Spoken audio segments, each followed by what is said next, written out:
Hi there. In this video, we're going to be talking about how to conduct research using the library databases. So let's get right to it.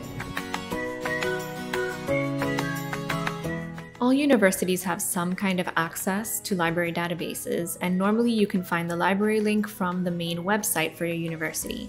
For West Coast University students, you're going to click on Academics and then University Library. Once we're on the library site, there are tons of different links and tools that you can explore, but the primary one that's going to be useful for our database search is the A to Z database list. Once we're in here, we have a couple of options. We can search by database or we can search by platform. Platforms simply host different databases. I personally like to search by database.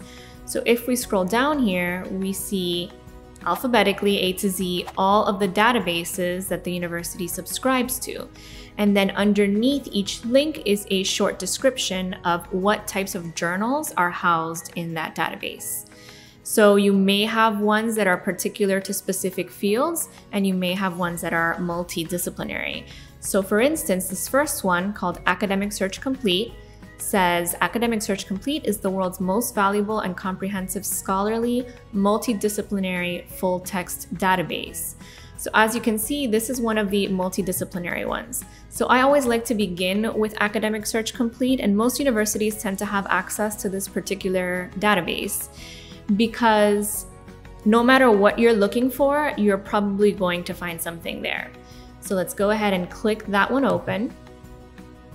Now at this point, you'll be required to enter your ID information. If you do not know your library ID and password, you should have received it via email from the library when you enrolled. If you cannot find that email, then you can simply contact the librarian who can help you with that information. Once you've entered your info, you're ready to begin your search. However, there are a few things that we should do before we actually start. So if we look up here, we can see that right now this is searching the database that I clicked on, Academic Search Complete. However, we can click here on Choose Databases, and we'll be presented with the same list that we saw previously. So right now it's just looking in Academic Search Complete, but I can go ahead and add all of the other databases that I think might be useful for my topic. The descriptions are still available. If you hover over these little comment bubbles here, you have all of the information you need. So you can start reading through them and deciding which ones might be useful. Let's pretend, just for the sake of the search, that all of these here are going to be good sources for us.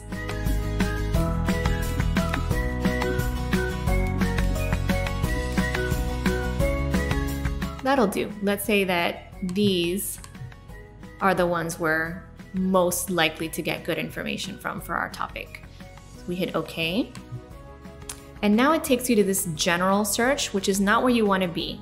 No basic searches for us. Let's go back to our advanced search.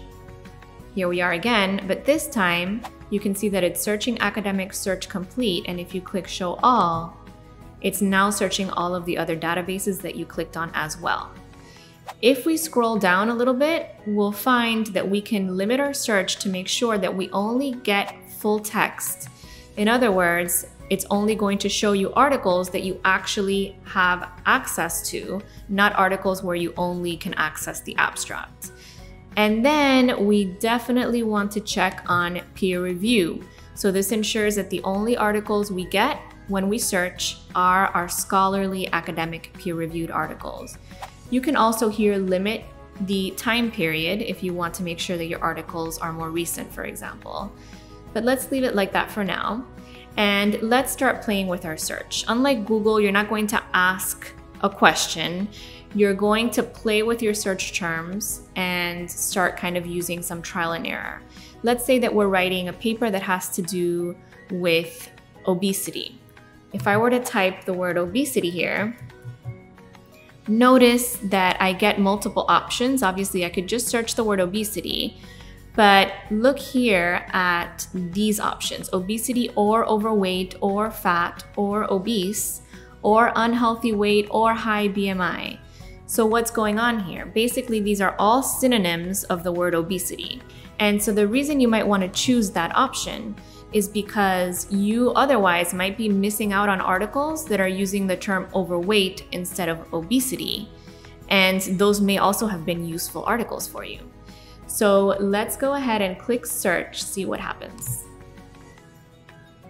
So if we look here, we've got 238,000 or so articles. That's a lot. We probably want to narrow down the search a little bit. So you have these ands, which means that if I add something else here, when I search, it's only going to give me articles that say both one of these plus the new thing that I've added. So let's say, for instance, that my paper is going to focus on childhood obesity. So let me type child. We get more options. Children or adolescents or youth or child or teenager.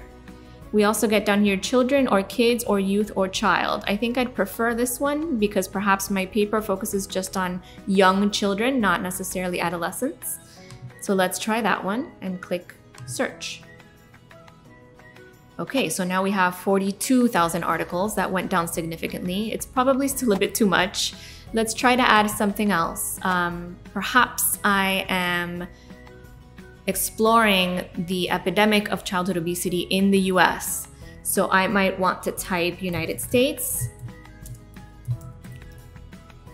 Now, of course, it could be United States or America or USA or US. So let's try that one. Okay, now we're down to 9,388. That's good. Still a bit too many. We can always add more ands by just clicking the plus. In this case, let's just go with what we have for now. But by the way, if you scroll down here, you can still limit your publication date. So let's say that I've decided that I want no articles older than 2015. So move that over. And now I'm down to 3,500 or so. Now, one other way that you could limit your search further is to play with these.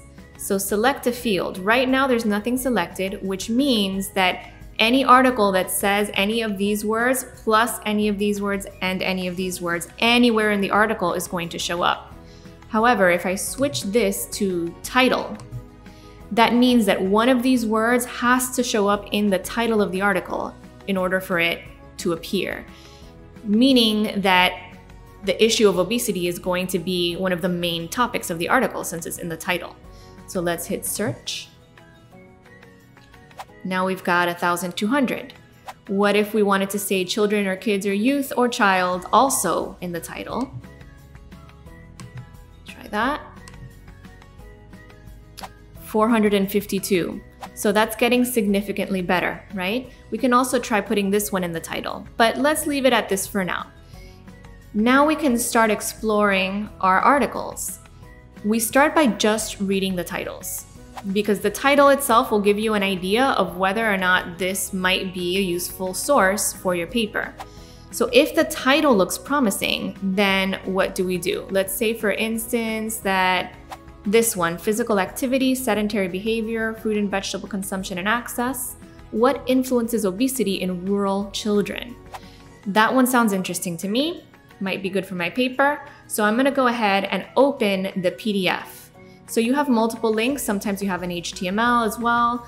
Whenever it has a PDF, which it normally does, that's the best to open because it's going to look exactly the way that it looks within the journal. I like to right click and open it in a new tab just so that I can keep coming back to this as I continue my search. So here we are with our article. If you scroll down, you've got the abstract. This is the only thing you're reading for right now, because when you read the abstract, that will tell you whether or not this truly is a useful source. If that's the case, you don't have to jump into reading the whole article right now. You can just kind of set it aside, come back here, and continue your search. So let's say that you've decided this is one of the articles you want for your paper. What do? The best thing you can do so that you don't lose it and have to re-find it is to email yourself the PDF of this article. And how do you do that? On the right-hand side here, this little envelope icon is email. So we're gonna click there, and then you simply type whatever email address you'd like to have it sent to here. Type a subject heading, make sure that the PDF is checked off, And then when you send yourself that, you will get the PDF that you can download and then save somewhere on your computer. Now, before doing that, here's another tip. You want to click on Citation Format, and then in the drop-down, choose whichever documentation style is required for your paper. So let's say it's APA, I'm gonna click on APA, and then you're gonna hit send. So now you're going to get the PDF that you can download, and in addition to that, in the text of your email, you're going to get the APA reference for this article that you can basically copy and paste into your references page. So as you've probably gathered, the research process takes time. You're going to be sifting through tons of articles from Google, Google Scholar, and from your library databases. So make sure to give yourself that time. If you begin the research process when it's already time to start writing your paper, it's going to be very stressful for you and probably unsuccessful. Whereas if you start the research process much earlier, then you are not yet stressed at all about the actual writing of the paper, and you can focus on just exploring information. Actually, the part of the writing process that should normally take the longest is the research component. So it should feel like getting lost on YouTube, clicking on one cute puppy video after another. So you find one interesting article and that sparks your curiosity, gives you an idea for another search term you might use to try to find new information. That is what it should feel like, and it won't be able to happen properly if you don't have enough time for that process. So as they say, not all those who wander are lost. So please go wander, learn something new. It's good for you.